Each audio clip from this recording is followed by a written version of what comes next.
Sees me only, and I don't anymore.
que se me olvide.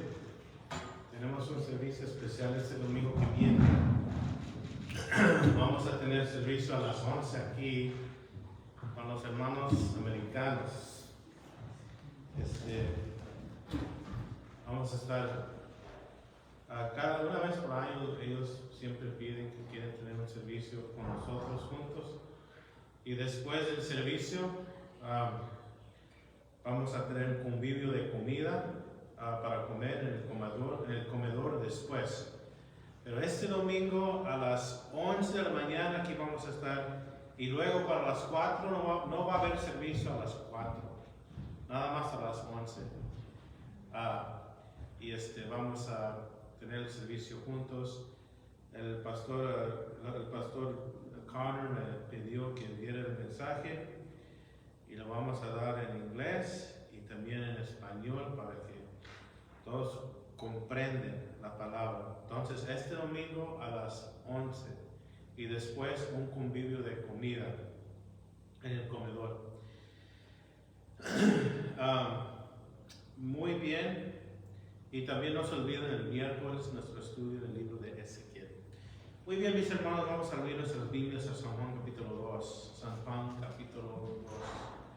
Gracias al Señor por este domingo nuevo que estamos aquí alabando al Señor y predicando la palabra. Bendito sea el Señor.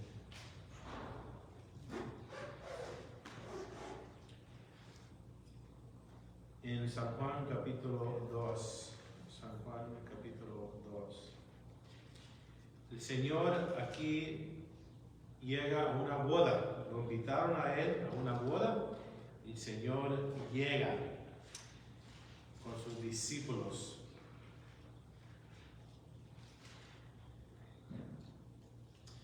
Vamos a orar antes de entrar en nuestro estudio de hoy. Señor, gracias por tu palabra, Dios, que vive y eficaz.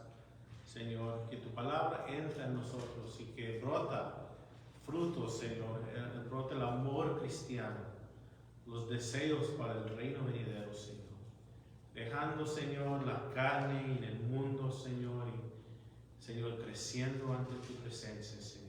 Te doy las gracias por todo, porque tú eres fiel. Gracias en el nombre de Jesús. El Señor aquí convierte el agua en vino. Primer señal que él hizo. Juan aquí graba en su evangelio.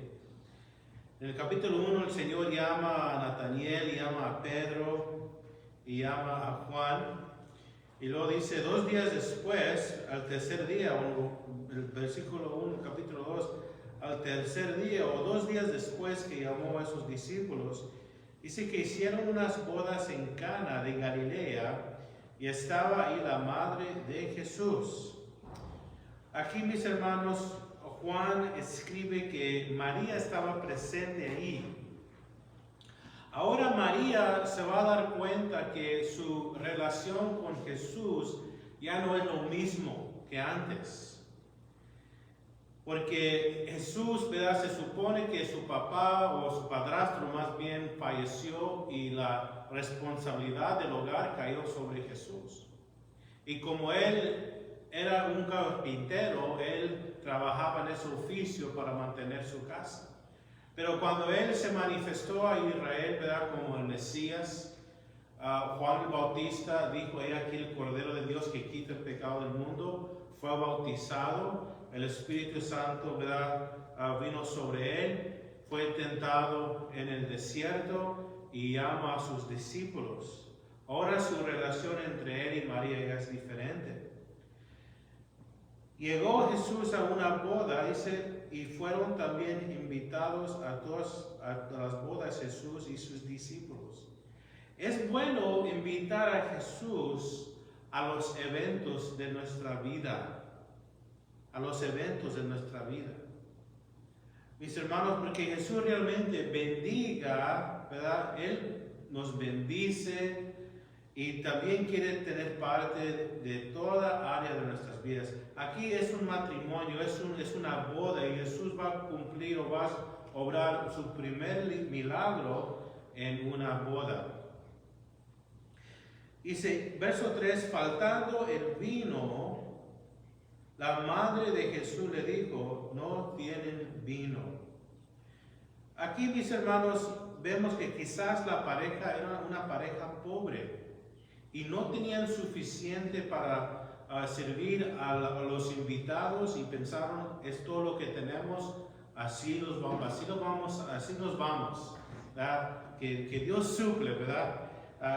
Lo vamos a hacer que alcance, pero se acabó. Pero Jesús estaba ahí y era una oportunidad para el Señor a bendecir los casados y los invitados también. La madre de Jesús le vino a él diciendo, no tienen vino. Y fíjese cómo el Señor responde a su madre. Y le dijo, ¿qué tienes conmigo, mujer? Aún no ha venido mi hora. El Señor no le está faltando respeto a María.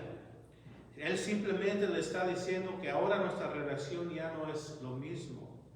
La palabra mujer no significa, no es una manera de faltar el respeto hacia María. En el griego, para traducirlo en el español, se pierde, ¿verdad? Cómo Jesús respondió a él con todo respeto a su mamá. No le dijo así de esta manera, hey, mujer, no. Pero dijo, mujer, todavía no es mi tiempo. Jesús no hacía nada sin el permiso de su Padre. Jesús no hacía nada sin el permiso de su Padre. En San Juan capítulo 5, verso 19, déjenme leer para ustedes, ¿verdad? San Juan 5, capítulo 19, dice así, respondió entonces Jesús y les dijo, de cierto os digo, no puede el Hijo hacer nada por sí mismo, sino lo que ve hacer el Padre, porque todo lo que el Padre hace, también lo hace el Hijo igualmente. Y otro texto nomás para que entiendan que Jesús, ¿verdad?, está sujeto a su Padre y no hace nada sin su permiso. En el mismo capítulo, voy a brincar abajito al verso 30, que dice así, no puedo yo hacer nada por mí mismo. Según oigo, así juzgo, y mi juicio es justo, porque no busco mi voluntad, sino la voluntad del que me envió, la del Padre. Jesucristo está diciendo, está mostrando a María que ahora voy a entregarme a los negocios de mi Padre. Y si Él quiere, lo voy a hacer. Y María, ¿verdad? María, me gusta cómo ella le responde después que Jesús le dijo, aún no es mi hora todavía. Fíjase, su madre dijo, ¿quién? María. María dijo a los que servían, hacer todo lo que os dijere. María dice, hey, haz lo que Él dice. No hay muchas palabras de María escritas en los evangelios, pero lo poco que está escrito, ella siempre apunta a Él. Siempre apunta a Él, dice, hey, escuchen a Él, a lo que Él diga. Y luego dice, verso 6, estaban ahí 6 tinajas de piedra para agua, conforme al rito de la purificación de los judíos, en cada una de las cuales cabían 2 o 3 cántaros. Estos contenedores de agua más o menos podían contener 20 a 30 galones de agua, porque se usaban para la purificación. ¿Por qué Juan dice purificación de los judíos? Porque su evangelio fue escrito para los no judíos, para que los gentiles comprendían, esto era algo que los judíos hacían. Y dice, podían contener mucha agua y van a contener mucho vino también.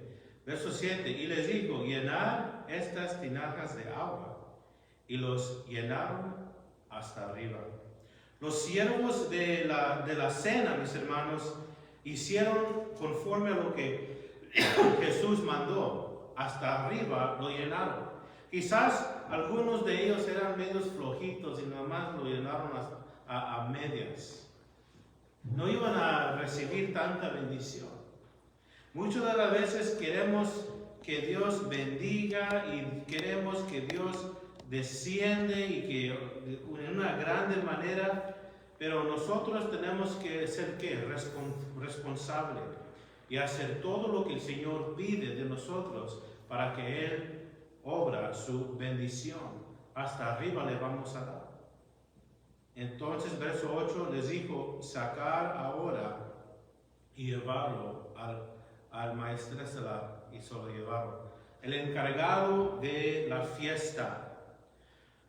Mis hermanos, si lo hubieran dejado así, con el vino, ¿verdad? Se acabó el vino y nadie más alcanzó, no pudieran seguir con la fiesta porque se acabó el vino o la comida. Era un gran vergüenza para la familia, para la pareja en aquel entonces, porque todos ahí en la comunidad se conocían, eran todos unidos, ¿verdad? Y para tener esto en memoria para ellos era una grande vergüenza, y Jesús viene y les saca de esta vergüenza. El Señor no dijo, voy a multiplicar el dinero para que puedan comprar vino. Estaban disponibles los cántaros y había agua.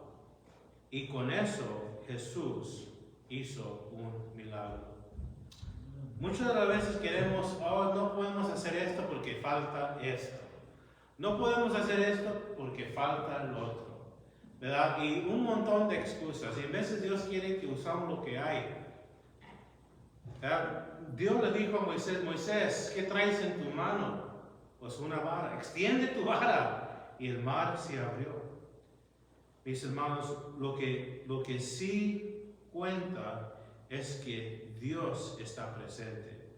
Y es que estamos escuchando la voz del Señor y somos guiados por el Espíritu Santo.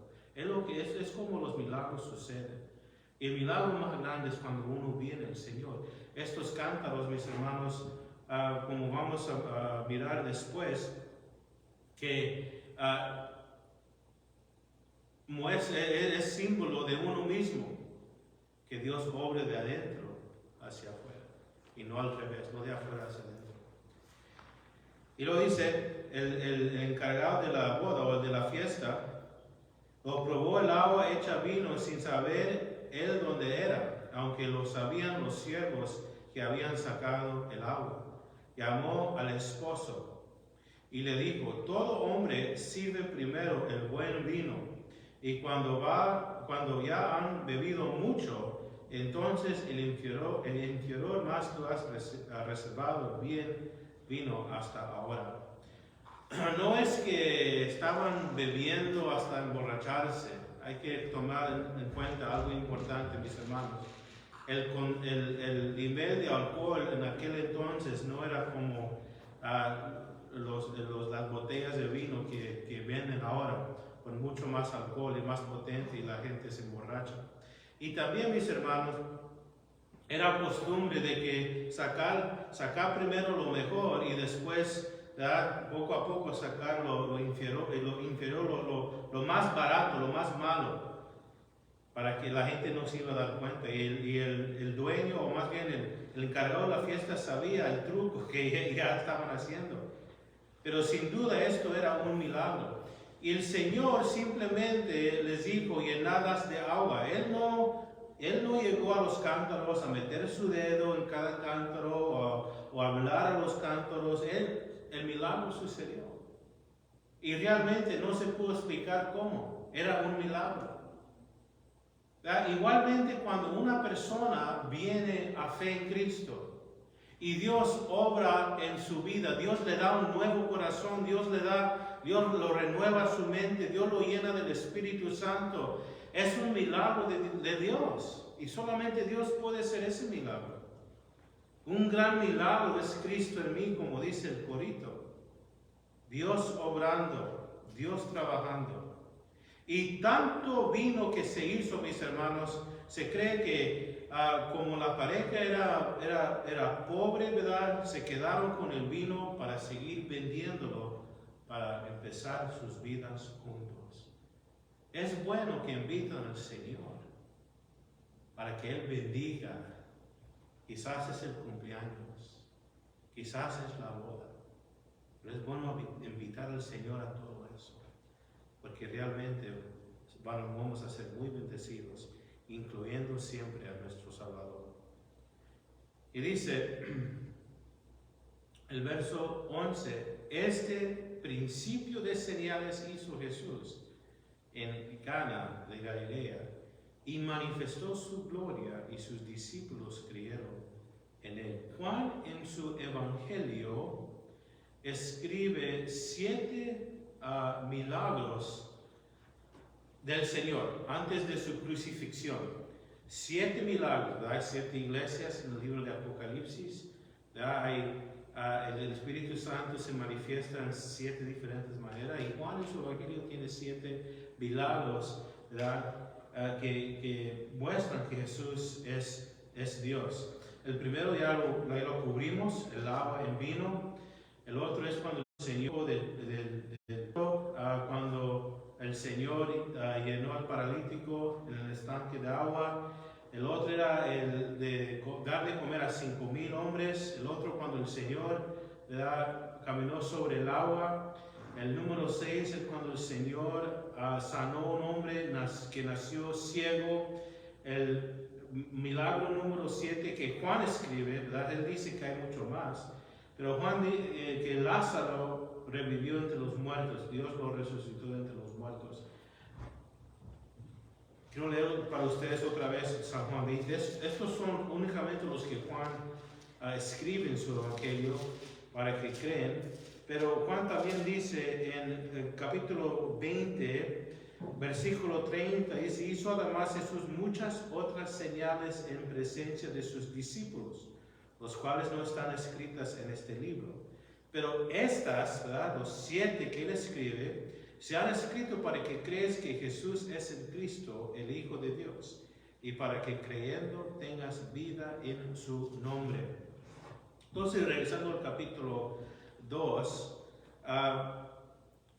dice que los discípulos creyeron en él, que manifestó su gloria, su poder en cambiar el agua en vino, y los discípulos creyeron en él. Moisés cambió el agua en ¿qué? En sangre, porque Moisés simboliza la ley, y nadie puede guardar la ley. Y cuando no podemos guardar la ley, las consecuencias es que la muerte. Pero Jesús convierte el agua en vino. El vino es un símbolo de ¿qué? De gozo. Es un símbolo de gozo. Jesús, mis hermanos, es nuestro gozo. Y bajo el nuevo pacto tenemos la gracia del Señor que nos ayude y que nos cambie de adentro para afuera. Es por el poder del Señor. Y los discípulos creyeron en él. Dice verso 12, después de esto descendieron a Capernaum, él, su madre y sus hermanos y sus discípulos, y estuvieron ahí no muchos días. El Señor ahí hizo su casa en Capernaum, un lugar muy poblado, mis hermanos, la mayoría de gentiles, la mayoría de gente en grave necesidad. Había gente enfermos de su mente, había gente enfermos de sus cuerpos, había gente poseído y oprimido por el diablo, y ahí Jesús, mis hermanos, empezó a ministrar a toda la gente. ¿Y por qué había tantos problemas en la tierra de la Biblia, en Judea, el lugar de la Biblia donde estaba el templo? Porque el pueblo había abandonado a Dios. ¿Verdad?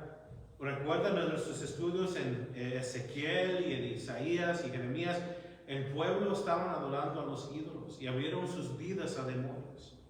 Y estaban sufriendo las consecuencias. Y habían hecho un ídolo del templo también que estaba en Jerusalén. Vamos a mirar cómo Jesús va a entrar igual en cada casa. El pueblo, mis hermanos, se alejaron de Dios, pero Dios se acercó a ellos. Porque vemos a Jesús haciendo su casa ahí. Y Él va a librar a los cautivos. Y Él va a predicar el año agradable del Señor. Él va a predicar libertad, Él va a predicar el amor de Dios, Él va a predicar el perdón del Señor, Él va, mis hermanos, a hacer la obra de su Padre. Sus medios hermanos siguieron a Él, María y sus medios hermanos siguieron y sus discípulos ahí en Capernaum. Verso 3, estaba cerca la Pascua de los judíos y subió Jesús a Jerusalén. Un buen judío, para prepararse para la Pascua, tenía que sacar toda levadura de su casa, porque la levadura, mis hermanos, es un símbolo del pecado y se tenían que preparar. Y había miles sobre miles de judíos yéndose al monte del templo para celebrar la Pascua. Dice, y subió Jesús a Jerusalén. Jesús, siendo un judío, cumpliendo la ley, hace lo mismo, va a celebrar la Pascua juntamente con su familia y van a rumbo a Jerusalén. Y dice verso 14, y halló en el templo los que vendían bueyes, ovejas y palomas y las cambistas ahí sentados. En el templo estaban sentados robando a la gente. En vez de estar sirviendo y bendiciendo a la gente, estaban robando a la gente. Los cambistas, ¿verdad?, tenían que tener cierta moneda en el templo y cobraban tanto para cambiar en moneda del templo al dinero que ellos traían. Cobraban tanto interés para cambiarlo, era 2 días de ganancia de un hombre de trabajo. 2 días de ganancia, fíjese, tenía que perder 2 días de trabajo simplemente para cambiar su dinero al dinero del templo.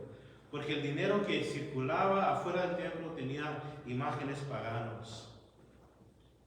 Dice, y cuando Jesús también vio que los animales que vendían, y cuando él miró que estaban gritando, estaban haciendo tanto ruido, y lo estaban haciendo en el lugar de los gentiles.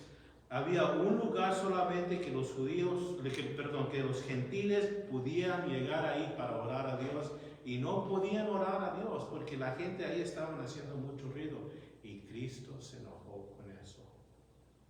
El Señor se enojó porque estaban estorbando a la gente gentil en sus oraciones hacia Dios.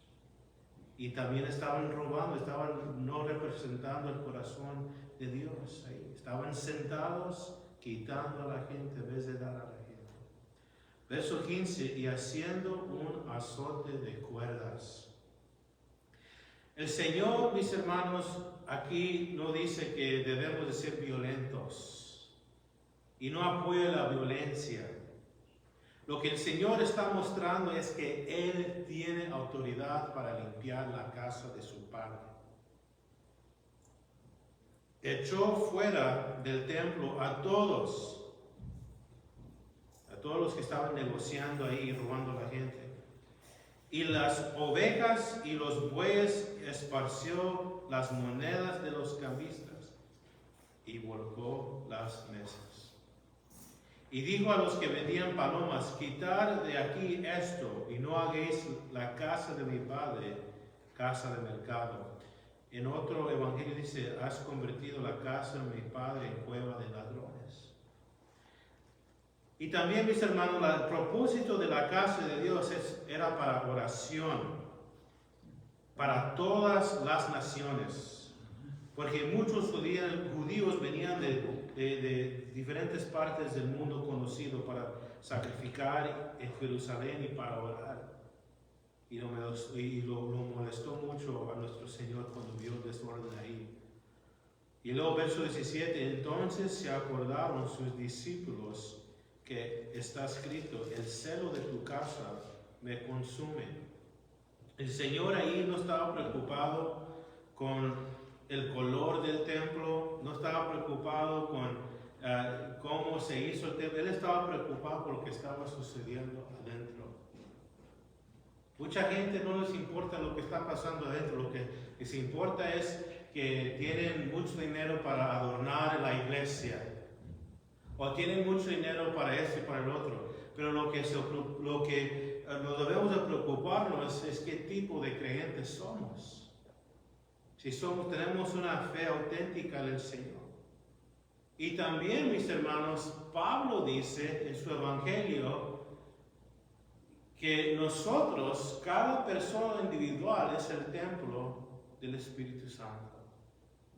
Y si nosotros dejamos, Señor, como el rey David dice en los Salmos, Señor, examíname, mírame, dame un rayo X de tu Espíritu Santo y muéstrame qué tengo yo en mi vida para que te lo confieso y para que yo te pido que me sanas de lo que tengo, para que yo sea puro y para que yo sea útil y para que yo te honre yo con mi vida. Y el Señor sí lo va a hacer por su gracia. Nos va a ayudar para dejar todo lo que no conviene y nos va a ayudar para vivir una vida que da placer a Él.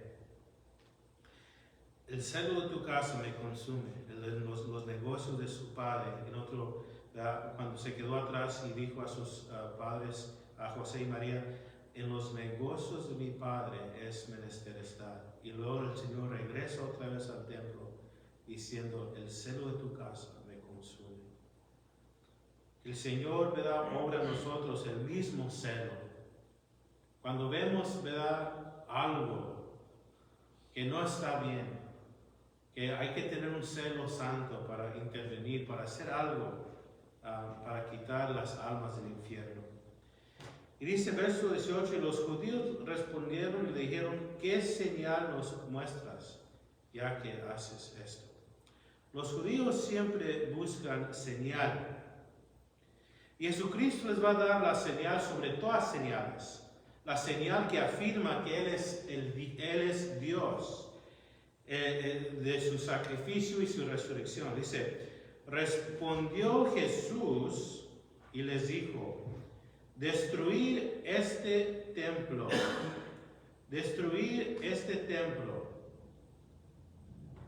refiriéndose a sí mismo, destruir de este templo, y dice, y en 3 días lo levantaré. Jesús se estaba refiriendo a sí mismo, o se estaba refiriendo a Él mismo. Déjame leer para ustedes en el libro de Efesios. Cristo su cuerpo es la iglesia. Nosotros somos los miembros de la iglesia de Cristo. Y somos conectados a Cristo y también somos conectados aquí entre nosotros mismos. Efesios capítulo 2,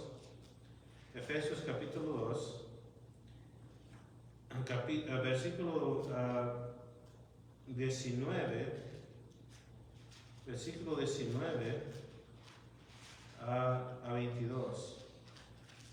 Fíjate lo que nos explica el Espíritu Santo por Pablo. Dice, así que ya no sois extranjeros ni alvendidos, sino conciudadanos de los santos, miembros de la familia de Dios, edificados sobre el fundamento de los apóstoles y profetas, siendo la principal piedra del ángulo Jesucristo mismo, en que todo el edificio bien coordinado va creciendo para ser un templo santo en el Señor, y quien vosotros también sois juntamente edificados para morada de Dios en el Espíritu. Y también Pedro dice lo mismo, otro apóstol. Pedro dice lo mismo acerca de que Jesús es el templo. En Primera de Pedro, también en el capítulo 2, versículo 5, fíjate lo que dice. Y vosotros también como piedras vivas ser edificados como casa espiritual y sacerdocio santo para ofrecer sacrificios espirituales aceptables a Dios por medio de Jesucristo. Cristo es el templo. Él dijo a la mujer samaritana, Viene el día, viene la hora y el día de cuando ni aquí en Jerusalén van a adorar al Padre. Los verdaderos adoradores del Padre son los que le adoran en espíritu y en verdad. Y lo dice, en 3 días lo levantaré después de su resurrección. Cristo dice que Él mismo se iba a levantar de entre los muertos, ¿verdad? Y Pablo dice en Romanos 6, no voy a leer, pero Pablo dice en Romanos 6:4, en Gálatas 1:1, Pablo dice que el Padre resucitó a Cristo de entre los muertos.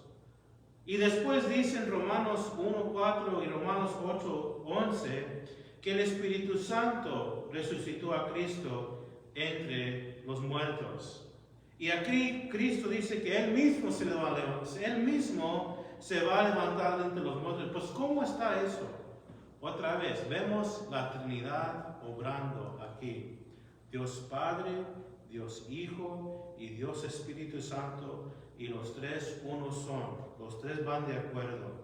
Entonces cuando Cristo dice aquí que Él se iba a levantar de los muertos, y cuando leemos que el Padre lo levantó de entre los muertos, y cuando leemos que el Espíritu Santo lo levantó de entre los muertos, es lo mismo, porque los tres uno son.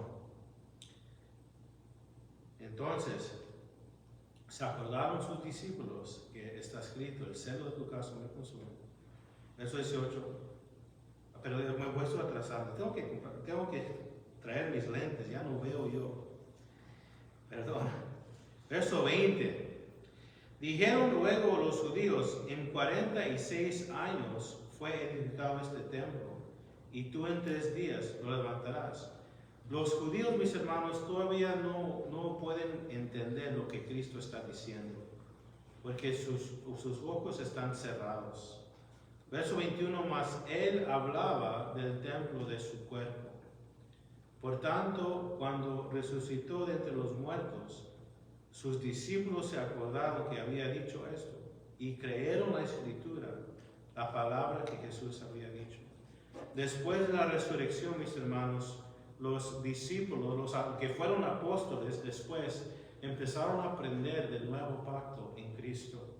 Empezaron a aprender realmente, ¿verdad?, que Cristo cumplió todos los requisitos de la ley y estableció un nuevo pacto, y Cristo opera por la iglesia. Verso 23, estando en Jerusalén, en la fiesta de la Pascua, muchos creyeron en su nombre, viendo las señales que hacía. Aquí, mis hermanos, donde dice creyeron en su nombre, no significa que tenían una fe profundo. Es similar que cuando alguien está aquí, está quizás haciendo un drama y la gente da aplausos, la gente reconoce que alguien tiene talento de hacer lo que está haciendo y le da un aplauso, lo reconocen como un artista. Es lo que significa ahí. No significa que tenían un fe profundo en Él para serle fiel hasta la muerte. Como sabemos, fíjate lo que sigue el verso que, como lee el verso que sigue. Y dice, pero Jesús mismo no se fiaba en ellos, porque conocía a todos. Él sabía que nomás le reconocieron a Él, pero no creyeron en Él, como los discípulos, después que ellos vieron el milagro de cambiar el agua a vino. Regresando al verso 11, donde dice, sus discípulos creyeron en Él, significa en el griego que los discípulos se metieron más profundo en Él. No solamente lo reconocieron como un hombre de Dios, pero se metieron más con Jesús. Su fe creció más en Él. Igual como nosotros, ¿verdad?, que nuestra fe crece y crece más y más todavía. No haciendo como aquellos que está bien lo que hizo, y siguen su camino como si nada. Y luego verso 20, y otra cosa también, el Señor conoce a todos. Y para algunos es bueno, para otros es malo. En una manera, Cristo conoce nuestro dolor. Porque Cristo conoce nuestro camino de sufrimiento, Él conoce todo. Y también el Señor sabe lo que cada uno tiene, ¿verdad? Por eso, mis hermanos, no nos podemos escondernos del Señor. No lo voy a leer todos, pero ya para terminar. No voy a leer todos los versos porque es un salmo demasiado largo. Pero el rey David, por medio del Espíritu Santo, escribió el Salmo 139. Dice aquí, voy a leer nomás poquito de los versos del Salmo 139 que dice: Oh Jehová, tú me has examinado y conocido. Tú has conocido mi sentarme y mi levantarme. Has entendido desde lejos mis pensamientos. Y luego abajito en el verso 7, ¿a dónde me iré de tu espíritu? ¿A dónde huiré de tu presencia? No hay nada oculto ante la presencia del Señor. Y Dios, mis hermanos, nos invita a cenar con nosotros, a tener comunión con nosotros, a entregarle todo lo malo. Y en cambio Él nos da de su paz, amor y tranquilidad. Y dice verso 29, y no tenía necesidad de que nadie le diese testimonio del hombre, pues Él sabía lo que había en el hombre. Aquí concluye, mis hermanos, el capítulo 2 de San Juan. Vamos a orar. Señor, gracias por tu palabra hoy, mi Dios. Oh Señor, es bueno mirar de que, Señor, todavía, mi Dios, bendigas al matrimonio. Todavía, Señor Santo, quieres obrar milagro en el hogar. Y también, Señor, hay cosas que realmente no te agradan a ti. Límpianos de todo eso, mi Dios. Que seamos una iglesia sin mancha y sin arruga, mi Dios. Que nosotros también podamos tener un celo para las almas perdidas y para las almas heridas también. La gente que son salvos, sin duda, pero están heridos, Señor. También damos un celo para, Señor, traerlos de nuevo ante tu presencia y que sean sanados, oh Dios, que sean salvados los que no son salvos. Y la gente, Señor, herida, que sean sanados, oh Dios. Señor, ayúdanos porque poco tiempo tenemos. Tu venida está pronto. La muerte nos espera también. Ayúdanos a vivir cada día, Señor, lo máximo para ti, Señor. Y todo es conforme a tu gracia y tu poder, Señor. Bendiga a mis hermanos, Señor. Dales, Señor, descanso, mi Dios. Y, Señor, dales un cántico nuevo para la semana. Todo se lo pido en el nombre de Jesús. Amén. Mis hermanos, si Dios quiere, el miércoles podemos platicar un poco más del domingo, el servicio del domingo. Para que todos estamos de acuerdo. Y ese domingo que descansen. Y hasta el otro domingo vamos a estar a las 4 aquí. Dios los bendiga.